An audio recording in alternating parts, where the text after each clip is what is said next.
Баршаңызға сәлем, қалайсыздар? Каналыма қош келдіңіздер. Бүгін осындай өте дәмді күтірлік куриный стрипсы дайындайтын боламыз. Үй жағдайында алдымен тауықтың етін осылай жуып алып, тазалап, одан кейін осылай жіңішкелеп турап аламыз.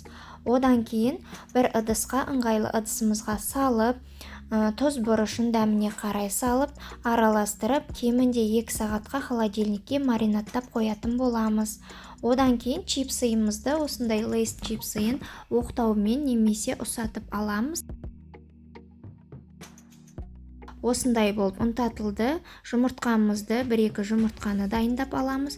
Одан кейін бірінші маринадталған етімізді ұнға, одан кейін жұмыртқаға, сосын чипсыйға аунатып дайындап аламыз. Осылай қайталап барлығын дізіп шығамыз. Духовкамызды қыздырып, қызып тұрған духовкада 180 градуста 30-40 минутта пісіп шығады. Өте дәмді болады, балаларыңызға да, отбасыңызға да ұнайды деген ойдамын. Әсіресе менің қызымның сүйікті асы. Маған кафедегідей стрипсы жасап бер деп айтып жүргелі көп болды. Бүгін қолым тиіп жасап бердім. Сіздер де жасап көріңіздер, қолжетімді заттардан жасалады. Және де достар, менің каналыма міндетті түрде тіркеліп лайк басып тұрыңыздар. Келесі видеода мен осындай өте дәмді оп-оңай жасалатын салаттың рецебін ұсынатын боламын, жіберіп алмаңыз.